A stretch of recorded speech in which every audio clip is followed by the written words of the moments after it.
Good evening, each and every one of you. It's a joy to greet you all on this edition of MGO Live. This is our second edition today on December 9th, Friday evening. It is such a joy to especially welcome two of our lead panelists to discuss a very important topic this evening. The first person to lead us in this very important discussion of grief is the Reverend Father Paul Cherian. Paul Etchen, lovingly known to many of us, is a graduate of St. Aquinas College, where he received a bachelor in psychology. Afterwards, he attended St. Vladimir's Orthodox Theological Seminary, where he received a Master of Divinity. He was ordained to the subdiaconate in 2002, by His Grace Matthews Mar Barnabas of blessed memory. Later in 2009, he was ordained to the full diaconate, and in 2009, by His Grace, Dr. Georgis Mar Ostatios. And then finally, in 2010, he was ordained to the Holy Priesthood at his home parish at St. Mary's Orthodox Church, Bronx, by His Grace Matthews Mar Barnabas and His Grace Zachariah Mar Nikolopoulos. In 2005, Etchen received his Master's in Arts and Counseling from Alliance Graduate School of Counseling. Etchen is married and blessed with two daughters. It's such a joy to have Paul Etchen with us. Etchen is a wonderful counselor and above all, a great friend who has walked with many people during trials and tribulations, and he's a loving and compassionate spiritual father. Paul Etchen, welcome and thank you for offering your time this evening. Thank you. Thank you. We are also blessed with the presence of Susan Zachariah Sanders. Susan is a licensed clinical social worker, and she's been providing mental health care to the veteran population for the past 8 years. Her specialties include substance abuse, suicide prevention, and general outpatient mental health treatment. She is currently the program manager of the Hines VA Outpatient Substance Use Program. Hines VA is in Chicago, Illinois. She has a passion for advocating for mental health resources within the Orthodox parish settings, especially in ethnic parishes where the stigma of seeking care is prevalent. She currently serves as the vice president of the OCA MPR. Prior to this role, she served as the co-chair for the Needs Assessment Working Group with the Assembly of Canonical Orthodox Bishops Mental Health Task Force. It's a long name. She served for 6 years. She served also for 6 years as the Diocese of Southwest America as the secretary of the Department of Counseling Services. It's a joy to have Susan. She currently is a parishioner of St. Macarius the Great OCA Mission Parish in Chicago, where she and her husband Brandon and beautiful daughter, newborn daughter Anya live. In her free time, she enjoys baking, reading, hosting family and friends, and much more. But above all, it is such a joy to have you, Susan, to offer, and thank you so much for offering your time this evening to discuss a very important topic. As we do with everything in the Orthodox Church, we will begin with a word of prayer. So I invite you all to bow your heads, to pause for a moment. With the permission of Paul Cherian, let us begin with prayer. Barak Mor, in the name of the Father, the Son, and the Holy Spirit, one God, forever and ever. Amen. O heavenly King, the Comforter, the Spirit of truth, who art everywhere and fillest all things, treasury of blessings and giver of life, come and abide in us and cleanse us from every impurity and save our souls, O good one. Amen.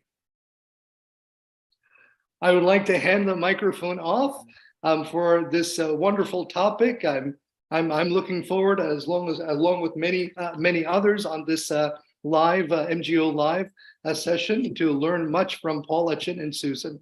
Without further ado, Etchen and Susan.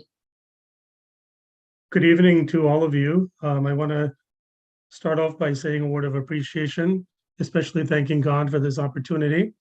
I want to thank Dennis Hutchin, Shoujo Chumachin, the administration of the MGOCSM for taking initiatives such as this, which are greatly needed in the diocese as a whole.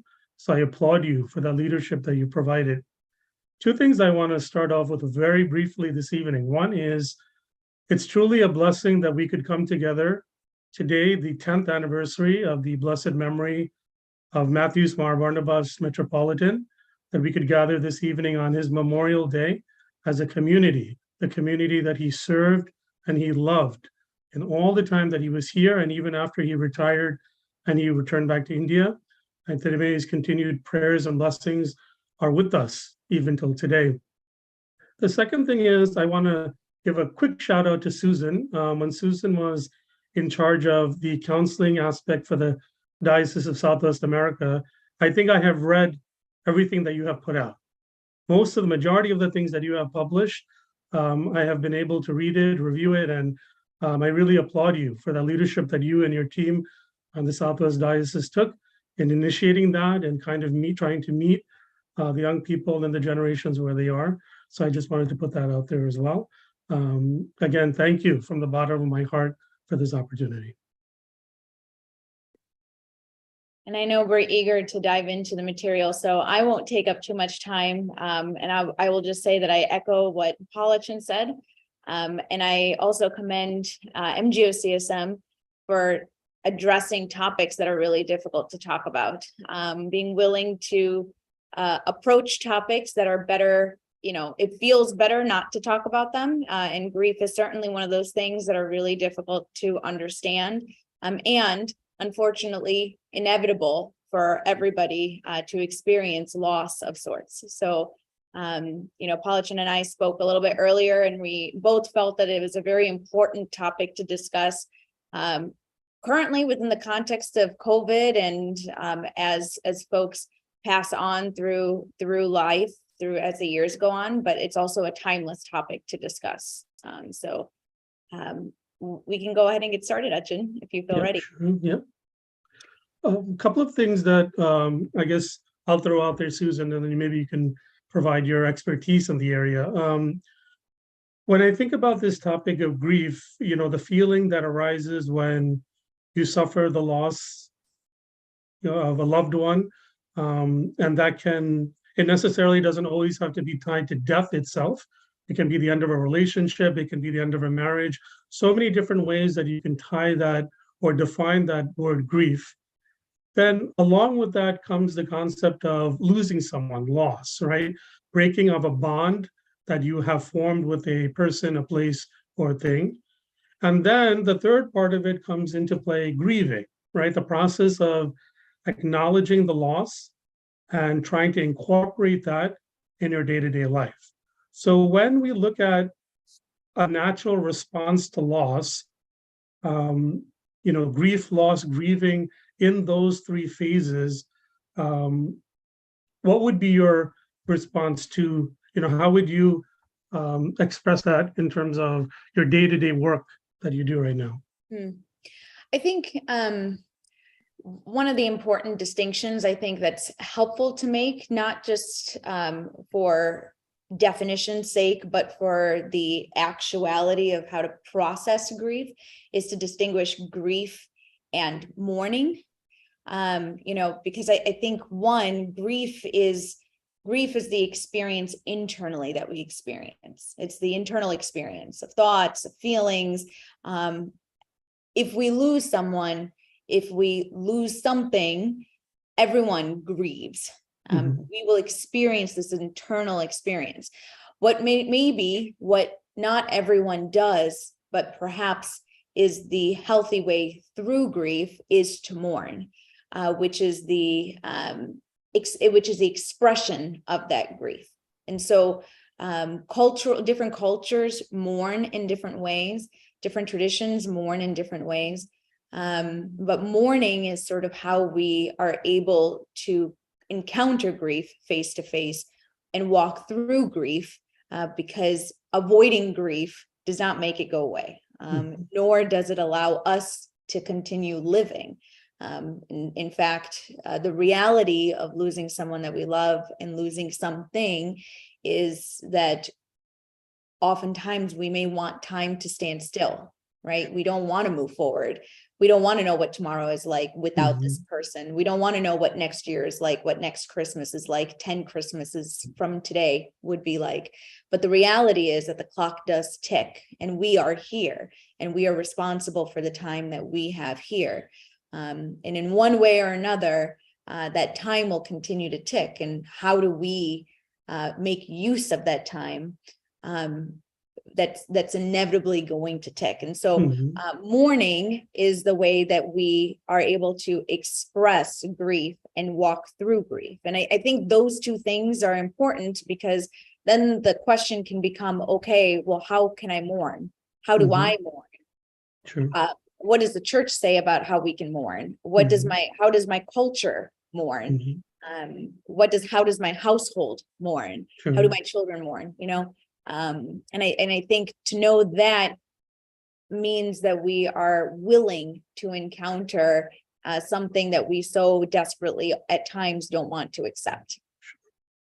In our tradition, also the concept of once a person passes away, the third day their life is commemorated with the liturgy, the 30th day, the 40th day, the 41st day.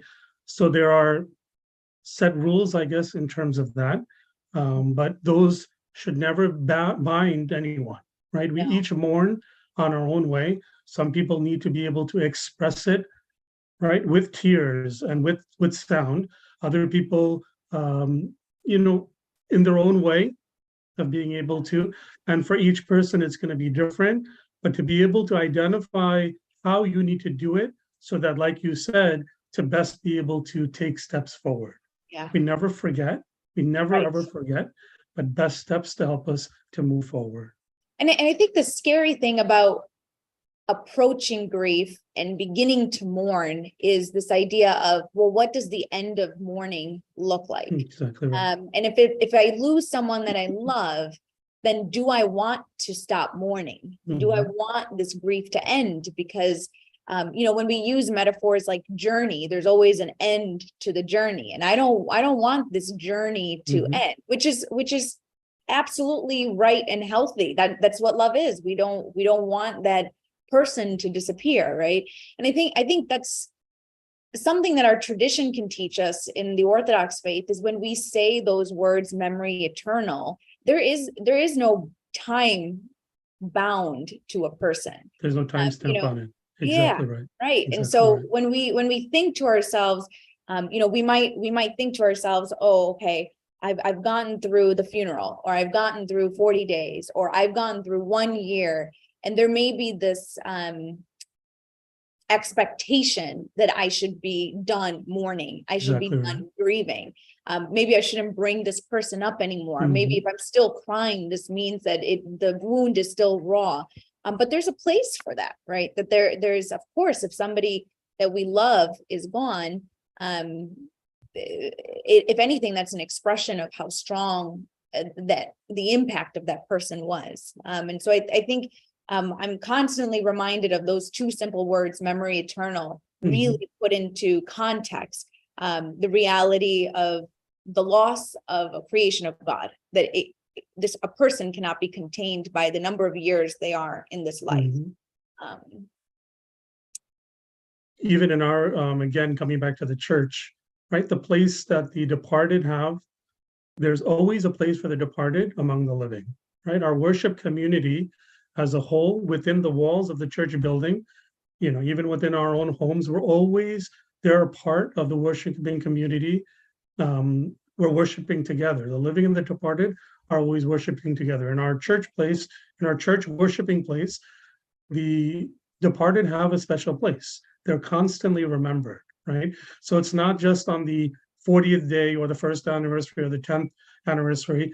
It's a constant remembrance of those faithful departed, not only with names that are placed on the altar, but for each one of us, our loved ones that we remember and we pray for in our own mind, in our own heart. They also are remembered constantly when we come together as a community. Yeah.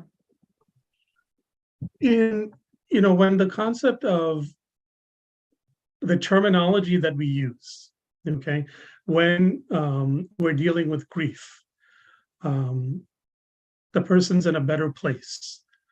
God has a better plan, right? These are some of the examples, and I've had a conversation about this with some others recently as well. Are there best terms to be used to give consolation? And is it okay sometimes just to be silent? Yeah, I think we're so scared of silence, so we try and fill the air. And then sometimes filling the air it doesn't convey what the person really wants to convey. We'll I think in this talk today, you and I will use examples and share examples of things that we probably ought not to say, or is probably not the best or most helpful thing to say. And I know that I myself have said these things because it comes from a place of wanting to say the right things, but not knowing how to handle something that's so intimate and heavy and personal. Another thing that I hear is that God must have needed another angel in heaven, or there's an angel in heaven, or you'll see them one day in heaven. And I think there are issues when we presume what God is doing with our loved ones. Just from a Christian teaching standpoint, we can't assume we know what God is doing with the lives of those that have passed. And I think those are platitudes that are sort of just said to make somebody feel better, when the reality is that person is already not feeling happy. Correct. And so I think the first thing is trying to make this person, the person that has just lost someone, make them feel happier, is right there a negation of their the real feeling, reality. Yeah, what's the going on. real Exactly feeling, right? Right. It's true. Right. It's I am feeling sad. Can you hold the sadness with me? Are you able to hold it? Because if you can't hold it, then you're telling me that this is not meant to be held, right? It's not validated, as opposed to just being silent and crying. On the other hand, you also don't want to swing to the other extreme where you just throw yourself at somebody and sob, because then it becomes more about consoling your own emotional needs as opposed to the person that is mourning. And I think it's a really good example that you bring up to go to the other spectrum, in terms of it's hard with each person. They're going to deal with death, grief, loss. Again, like we said when we first started, it necessarily doesn't need to be the loss of someone. It can be the end of a marriage. It can be the end of a friendship. It can be the sickness of a child. There are so many different things that can fall into a category where we're grieving, right? When we're told a diagnosis that your child will have this for his or her rest of their life, or their life will, unfortunately come to an end at this point, So all of those categories fall into this category of grief. And then, like you said, we come to a point where sometimes we want to have the right answer, right? We want to find the right answer to give consolation to this person, or it can simply be just being in the moment with them, acknowledging, like you said, acknowledging their pain, recognizing that they're suffering, recognizing that maybe they're having some challenges and tribulations with their faith, or challenges with God because of what took place, right? Again, we're not going to always have the answers. As a priest, I'm not going to always have the answers. I'm not. I know that I have the inability to every circumstance, right? We rely and we trust on the grace and mercy of God to be able to either verbalize what we need to say, or just be in the moment with that person. Yeah, I think something that came to mind as you were talking, Akshan, is this idea that a lot of times we want to understand grief, right? Like we want to understand what it means. How do I get through it? Why do I grieve? We want to understand it. And that idea of understanding grief presumes that there is something to be understood. Understood, exactly. Right?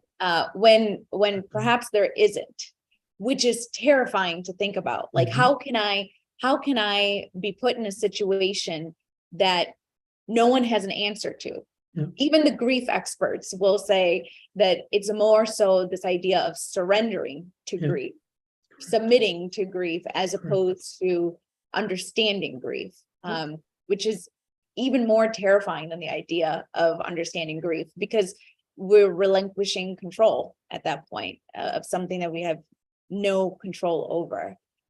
And that giving the control to God, Mhm. right? Putting full trust in God in the things that take place. And again, we want to stay away from the different terms that are used using God's name to bring consolation, because Yeah. sometimes it doesn't necessarily need to provide a positive impact or a positive resolution to the person.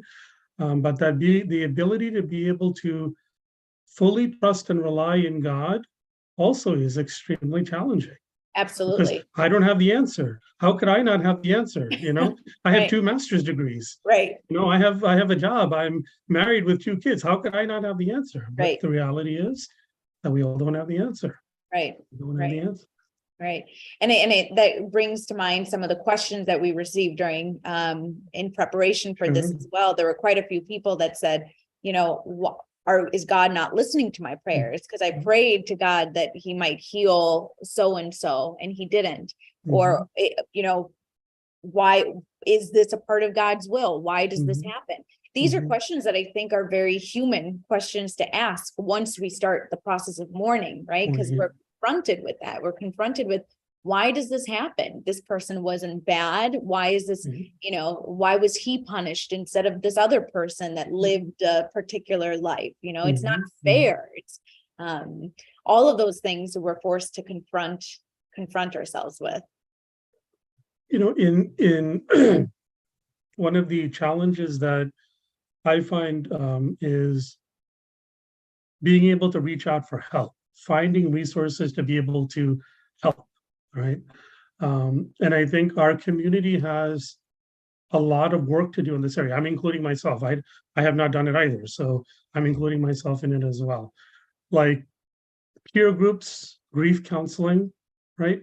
These are peer groups. I think one of the things that we do is premarital counseling. One of the things that we explain in premarital counseling is this concept called mentor couples, couples who have been married for 10 plus years. They don't have the ideal relationship. They're not the best of parents, but they have gone through a good amount of things so that they are able to mentor a new couple that's recently married, right?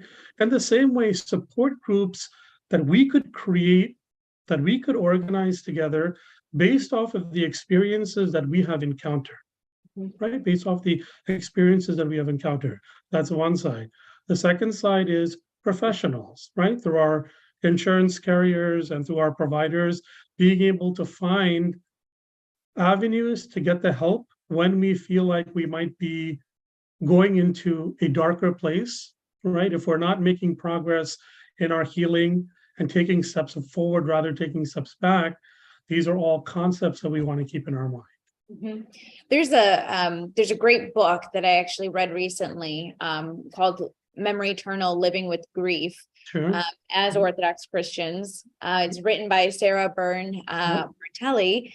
And so she basically provides, in addition to an Orthodox context discussing grief, she also talks about what a grief group could look like in parish communities. Very good. And it's kind of like outlined, and it talks about, how it should be structured, who should be able to attend, how it should be run. So the outline is there, the skeleton is there. And grief is one of those things that does not discriminate, right? We can use this within any sort of context, in any community, in any country, really, because we know that is a common experience. And so I'm making that plug there because I think it's certainly relevant to this topic and something that we could really use in our community, which is relying on one another for support. When we don't have sort of sound resources set up, we end up seeking elsewhere for support. And as people that are trying to provide support, we may not know how to provide support, but we're not really corrected either. And so how can we blame people, for saying the wrong things or outreaching in a different way.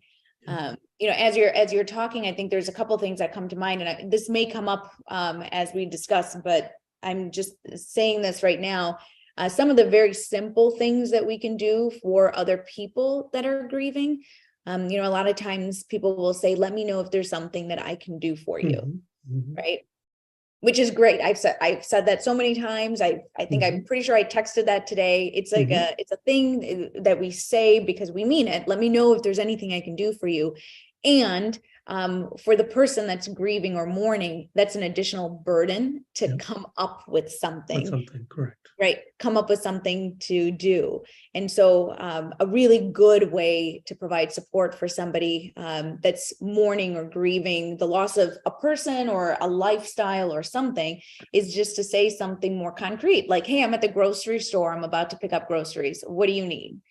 I'm going to drop it by. Or, hey, I'm off Friday night. I know, you mentioned to me that you were off as well. I was going to pick up some food and come by. What would you like for me to pick up? Or, hey, I'm off this week. I can take the kids out of your hand if there are things that you want to do. Something really concrete, offering concrete things so that you alleviate the other person from coming up with an idea, and you are just providing them with an opportunity to say yes or no.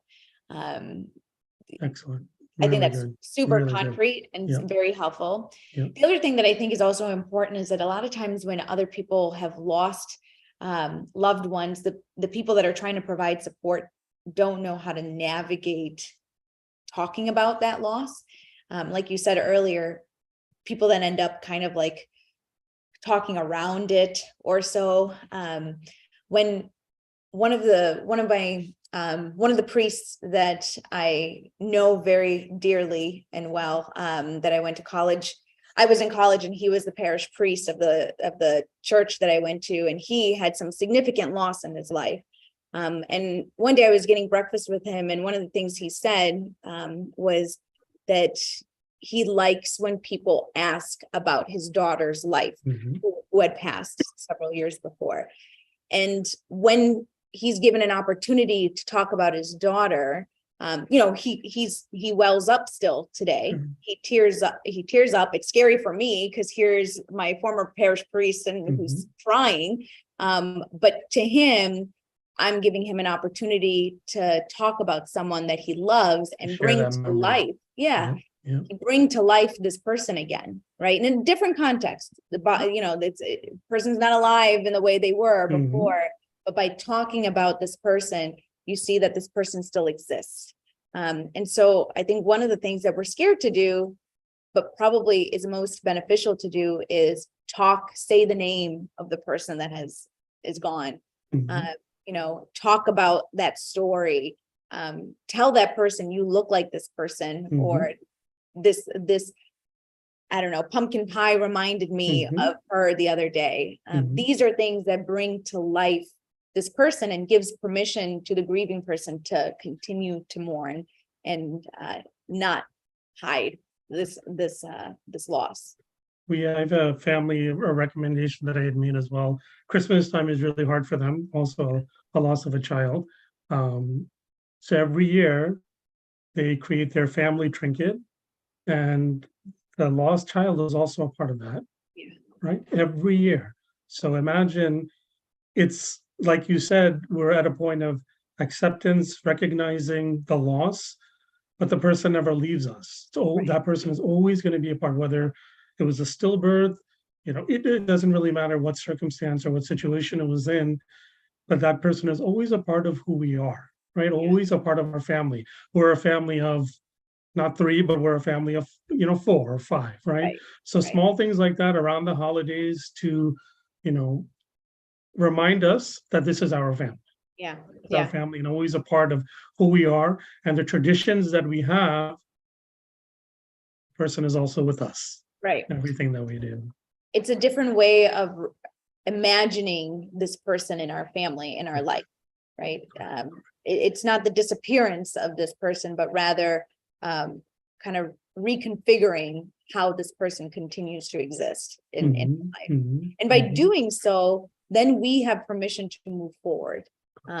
then we It can goes say, back to oh, the mourning you mentioned right, before, those right, steps in mourning. Exactly right. right, Exactly yeah, right. yeah. All right, let me take a look at this and see. How to get to terms with horrific tragedies. Example, loss of a loved one from gun violence or a freak accident. Yeah, this question is actually, what comes to mind is what you had said earlier about the different types of grief, or in different contexts how grief may come up. So there's the grief of the loss of a family member that may have been a sudden loss. There could be this anticipated grief of this person is still with us. However, we've got this terminal diagnosis and this person is slowly, is terminally ill and slowly slipping away. And then there's this example of tragic, traumatic loss. And so now you're confronted with the loss of a loved one, a loss of a significant person in your life, and then the horrifying reality of the manner in which this person has been gone. And there's this secondhand account of trauma where you hear hear about how this person It died. happened. Yep. Right. Or you could be the firsthand witness of how this person may have died. In either situations, I think seeking out grief counseling is probably most advised, because we may think that we can kind of contain all of that, but that is a lot to carry and process through. But how to get to terms with horrific tragedies, I think it's another way, it's another sort of like surrendering to this thing that we have no control over, Correct. and not having to accept that is okay, because it's not okay, but sitting with the fact that it's not okay and accepting the fact that that's not okay. And I would echo what you said before as well, that we try to the best of our ability, right, to try to manage the feelings that we have when we're in loss or in grief, right? All of us will have some innate abilities to be able to handle it, manage it to the best of our ability with the limitations that we have. From there, if you're not making progress, a recommendation I would have is to go to your parish priest, in confession or one-on-one. You're not going to do it during coffee hour in church, because that's, obviously it's not going to work, but to express the difficulties that you're facing in this grief that you're in, and the circumstances and situations that you're feeling, and the burdens that you feel, so that the parish priest, in his ability to be able to kind of counsel you, like we do in confession as well.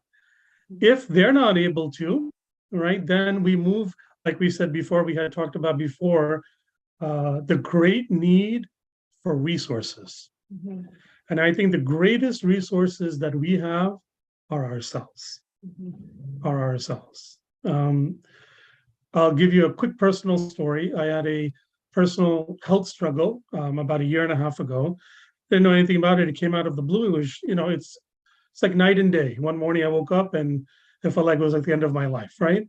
And going through those 7-8 months of those trials and tribulations, I began to realize how much I needed the support, because I didn't know what to expect, right? It goes back to, I think, many of the things that you had spoken about earlier, that we can be the greatest resources towards one another. We can, but we have to be able to build up that trust, be able to build up that momentum to trust, care, love one another, so that I can say, listen, I'm really struggling. And I want to bring this to you. And whether it be just simply your prayers, or if there's something that you could provide me in terms of help, but just being able to build up that community of trust, I think, is one of the greatest resources that we have yet to use. And also that requires on your part and on my part a level of humility to be to ask for that help, right? Because we kind of want to hold back on our pride and say, no, I don't need this. I can hold on to this. I can deal with this myself. But the more we trust the people around us, the more comfortable we are letting go of that pride. And yeah. I think the greatest example of a search for answering questions in life is the book of Job. Whenever I hit a faith issue, or I hit a health issue, or I hit any kind of an issue, which is basically every day of my life, it's good to go back and read Job 42. It kind of It gives you a lot of recalibrates answers. things. Oh, it really does. It puts a lot of things in perspective. You're like, It puts okay. a lot of things in perspective. Correct.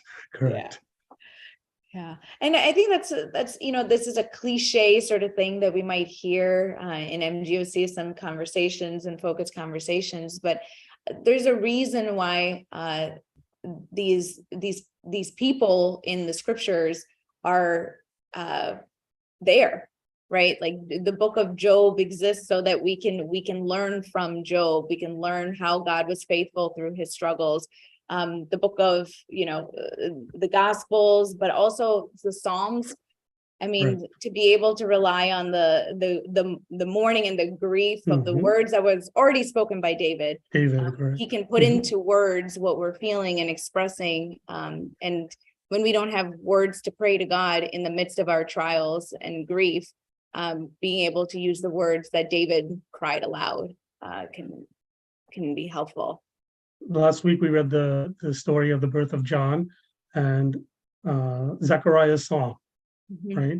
And I looked into that a little bit, and for so long he was not able to say a single word because of his unbelief. And the first word that came out of his mouth was praising God, right? And even the words that he used there are so finite to recognizing who he is, who he was, who he wants to be, in line with all the things that are to take place. Mhm. Right. I got a message here. What are your thoughts on saying sorry for your loss? It feels like a cliche or like a platitude, but I may genuinely feel sad that my loved one is dealing with a loss. Love the platitudes. Yeah. God bless the platitudes. Yeah. I think there are reasons why certain phrases are cliches, right? There are reasons why phrases are reused, is because there is something to it. And so I don't think sorry for your loss came from somebody that did not feel sorry for one's loss. If you feel like something you're saying or doing is cliche, I think going back to kind of the step one foundation of really listening to the person, and then contextualizing whatever this cliche is to the reality of the person that you're speaking with. There are ways to say sorry for your loss without it being so cliche, right? That may involve sentences beforehand, sentences after, nonverbal communication. It's not just it's sorry for your loss, maybe just a cliche if it's just a Hallmark card that we picked up, sorry for your loss, signature, send, right?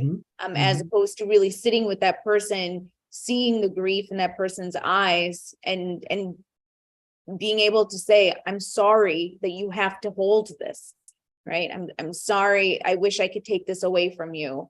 And I'm sorry I can't, right? That's just knowing that somebody's there that's willing to bear that with you, also gives such a sense of consolation. Yeah. You have permission to grieve in whatever way that might be. It might be, crying every day. It might be whatever it is, that there's somebody else that's willing to hold this messy thing with you. Yeah. The challenge becomes that at a certain point when we're dealing with grief,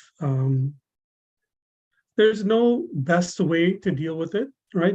I think you'll agree with that as well, but we also don't want it to become debilitating, right? We don't want it to cause physical, emotional duress on our body, on our spirit.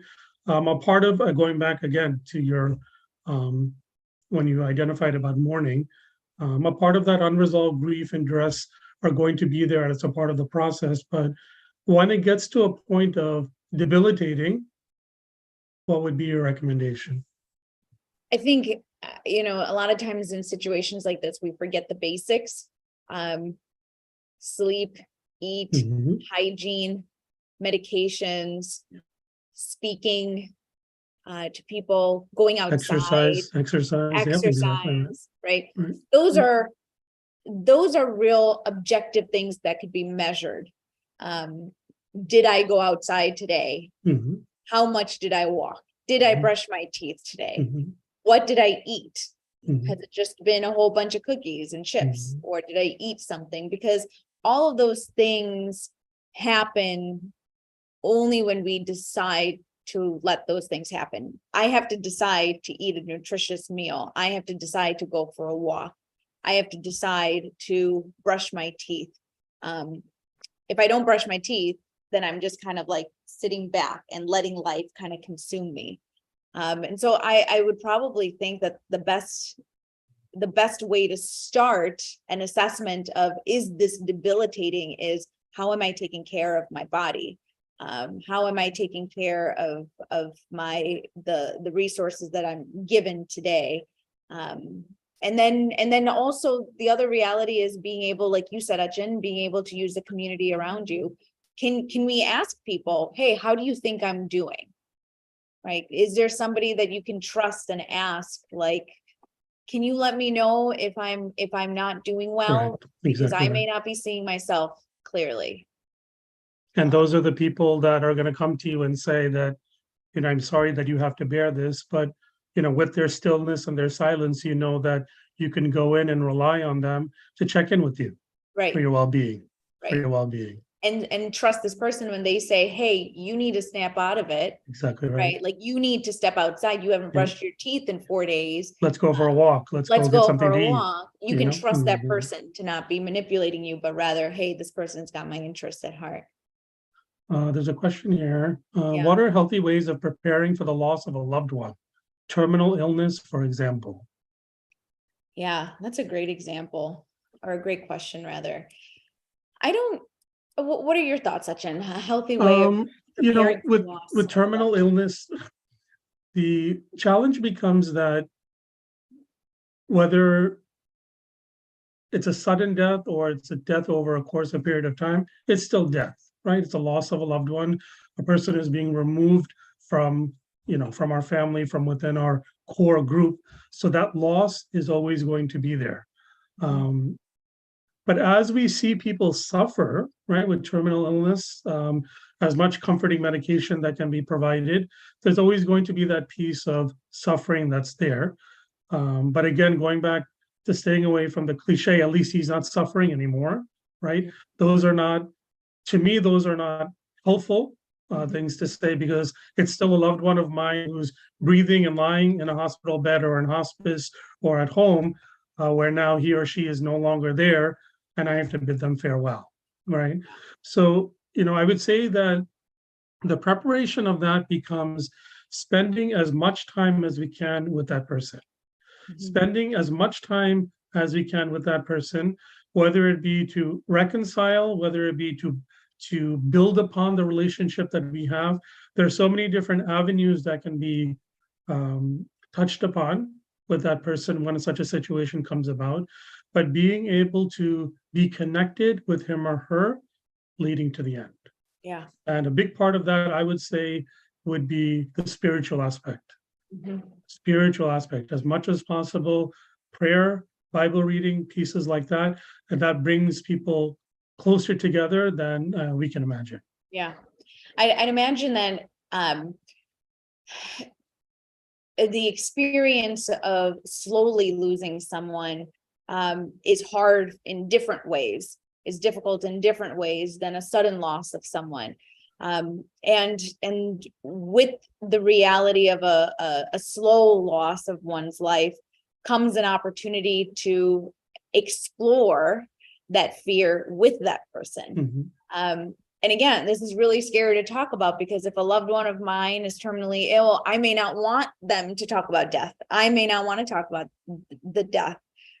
However, it's an opportunity for both myself and the person that is terminally ill to share yet another intimate experience of talking and approaching the very thing that we don't want to approach.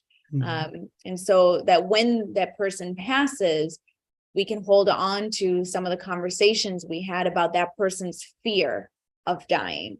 And knowing that I had the experience of crying with this person as I explained my fear of losing this person. There's a lot that is not something that we would want for anybody. However, it can be healing to approach that the scary reality with the person that is terminally ill. Another question that came through that I'm just looking at right now, which I think is really, this is a really difficult one, but I think important to talk about, which is what if somebody's death is not a loss for my friend, but rather a gain? How do we navigate this situation? So, and there was a clarification, a gain, meaning it could have been someone who was abusive. Now with death ends the abuse. You know, a lot of times, and you know, I'd be curious to know what your thoughts are on this, but a lot of times when somebody dies and there's a wake or a funeral and this person is eulogized, very often the person, it's not uncommon to see that person upheld as a perfect individual, flawless. Or queen. Yeah, absolutely. Pristine, could do no wrong. And that leaves some of us that may intimately know that person feeling confused, feeling guilty because I had a more complicated relationship with this person, right? Like I actually didn't get along with this person always. Whether, you know, I'm not necessarily talking about abuse, but just even a human being. I mean, human beings are complex. Human beings are not perfect. It's not black and white. We're not perfect, right? But rather, how do I reconcile the complicated gray areas, realities about a person when this person is kind of upheld as this perfect being in front of me? It feels, you know, there's a saying, don't speak ill of the dead, but what if there are things that I'm still critical of, things that are not resolved, things that are still hurtful?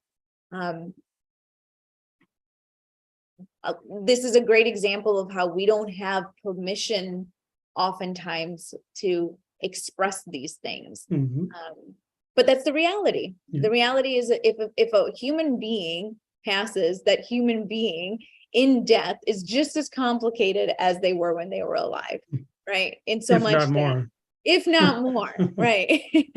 And one of the things that I think is important is to be able to create a space where people can express the complicated, the complexities that come with a person that's no longer here. That it's not simply that I'm sad, but maybe relieved, right? I think one of the things that I recommend in grief is journaling. Journaling, and especially when there are wounds that are still very raw with a person that passed away. And I agree with you 100%. Sometimes when we're at wakes and we hear the speeches, you think to yourself, are they really talking about this person, right? Right. And, you know, people will probably say the same thing about me, right? Yeah. And I don't take offense to it. You know, I don't take offense to it. Right.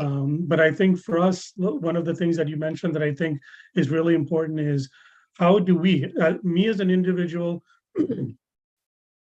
who is relieved now that this person has passed, how do I now reconcile that situation to be able to move on? That mourning phase, that's an actual mourning phase of being relieved that this person is gone, right? And there's a real aspect to that in terms of being able to express the challenges that we had with this person, the feelings that we had, the interactions that we had, but not being able to verbalize it to the person, but placing it before God and helping us to be able to take the steps to move forward. Mhm. right? Helping us to be able to take the steps to move forward. And like you said, those who are departed, they have departed. We try to send them the best way that we can in their journey, right? And God is the judge. We're not the judge of anyone. But for us, being able to reconcile is extremely, extremely important, whether the person is still present or not. Mhm, mhm. And I think there's also something that ought to be said for folks that are dealing with grief of a person and left with some sort of unresolved or complicated grief, which is though it feels wrong, it's also beautiful to feel this sort of complicated way about a person once they pass, because that's human, right? We have complicated responses to and relationships change over time, and it continues to change, even in the life after this one. It's important to always remember that grief is very unique, right? Yeah. Even members of the same family, right? And I'm sure all of us have examples of it, right? When people's parents passed away or family members pass away, you could see how unique it is right across the board, Right. right? No person knows the other person's grief to the extent, right? Right. Because each of us are unique in the way that we do it. And so it's important to respect and accept it, right? There are commonalities, right? You know, in India, it's funny, this is back in the days, you know, at funerals, the Andis would come in, they would beat their chest and they would scream, and then some uncle or Achan would yell at them, like, what are you making all this noise for? Right? Right. But there's so many, there's commonalities. I'm making a joke, maybe not the best place, but there are commonalities but then there are unique factors to it as well. Right. And those unique factors, we must give it the respect that it's due. Right. You know, that's really, really important. Right. And I think that goes, that's one of the things that's not helpful to do, is to be able to say, oh, I understand your loss. Because Exactly. you don't, my relationship with this person is my relationship with this person. Right. It's not your relationship with this person is different, and therefore your loss is different. Not more, not less, but different. And therefore it should be honored as such. What would you say about, there's a couple of minutes left, timetables for grief? I'd be curious to hear what you have to say. I'm only going to give you a minute. You mean like, clarify what you mean by that. In terms of, the process of grief. Sure. I think so. One of the things that probably ought to be said is that when we think about grief, one of the first things that come to mind is the classic stages of grief, right? You've got the 5 stages of grief. And we're not going to we don't need to go into it, but I think, though it was not intended to be so confining, it has over time become so confining. Correct. And so people have begun to think that, oh, well, if I'm not at this stage of grief, then I'll never get to this stage, or now I'm at this stage and therefore I should feel this way. And the reality is that grief is far more not linear. It's not a maze. It's a different way of living, and there is no end to it, because there is no end to this relationship with this person. Correct. Person continues, right? The relationship continues. So that's my quick 1 minute thought about timetables. Is though the 5 stages of grief served a purpose at a certain time, it's sort of been taken out of context over time and become a beast of its own. Unfortunately, I mean, there are positive pieces to it. I think there are pieces that all of us can incorporate. It doesn't necessarily need to be with each loss that we go through. Right. But I agree with you 100%. It has become like its own little, its own little dome. It's the first thing that people think about when you think about how to grieve. It's, well, we got these 5 stages, right? So, and if you're not there's something wrong with you, or something along those lines, Right. And I think one thing that I would probably want to just emphasize as we wrap up here is that there is no such thing as getting over your grief. And I hope by saying that it provides some relief to many people, because sometimes that can feel like the goal to aspire to, but rather, I think, Achan, you said this earlier, which is learning to reconcile this loss with our life as it is now, and as it's I'll throw in a word healing too, Right, reconcile and healing. right.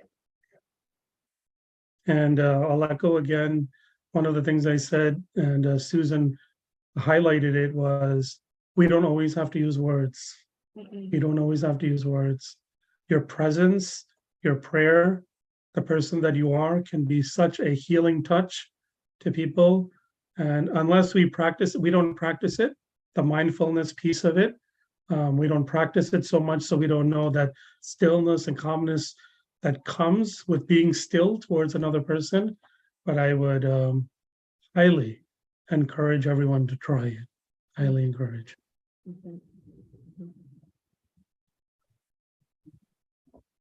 Much, and I'll pass it back to you. We don't want to take the much. I'm sorry. That's okay, Ajahn. That's okay. It is such a joy. Ajahn and Susan gave us wonderful gems to really reflect upon. And we hope and pray that all of the participants for this evening, and for those who might be viewing this as a recording on our YouTube channel, we would imagine there will be more questions that arise. We definitely encourage you to ask those questions, and God willing, we'll be able to address them, whether it be Paul Cherianachin or Susan. In their time, they'll be able to address them. Or one of the clergy from the MGOCSM will be able to answer you. As always, we definitely lift up all our departed faithful in our prayers, and especially we hold close in prayer to each and every one of you who might be grieving especially during this holy season, this holiday season, as we especially remember many of our loved ones who are not present with us during this joyful season. On behalf of the MGOCSM, just offering our sincere word of gratitude to Paul Achin and Susan. I think it's a pretty cool caveat, which I did not include before. Paul Achin used to serve as the General Secretary of the MGOCSM, and Susan served as an MGOCSM council member. So it's pretty cool how it comes full circle, and yet they're willing and able to give back their time. Thank you. Thank you guys for the initiative. Excellent. Thank God bless you. God bless you. Thank you, Achin. Thank you. Just as before we close in prayer, I just wanted to offer a word. Please do know that keep an eye out. As you know, Winter Summit, our annual college conference, we're back in full swing. So we humbly request and encourage all of our college and university students throughout North America to register and participate in the upcoming Winter Summit. We're really excited to have Father Andrew Stephen Damick of Ancient Faith Radio to present to us on a wonderful topic, Man in the Mirror. To find out more, you just have to sign up and be there. In addition to that, God willing, on Friday, January 13th, we'll be having the next MGO Live. The topic and speakers are finalized, but we want you to keep an eye out on social media to see what that topic. It's a very interesting topic, similar to grief, that many people in our church circles don't really address and talk and discuss about. So we look forward to welcoming you and sharing that information soon. With the permission of Paul Achin and Susan, I'm going to close in prayer, ending our MGO Live session. Let us pray. O Holy Father, guard us by thy sacred name. O Son of God, our Savior, protect us with your victorious cross. O Holy Spirit, make us worthy temples of thy holy habitation. O Lord our God, forever shelter us under your divine and holy wings, at all times, forever and ever. Amen. Thank you once again, Paul Achin and Susan, and everyone else. Have a good night. See you next year. Thank you, Susan. Have a good night. Acha, thank you. Chamachan, thank you. Thank you. Thank you.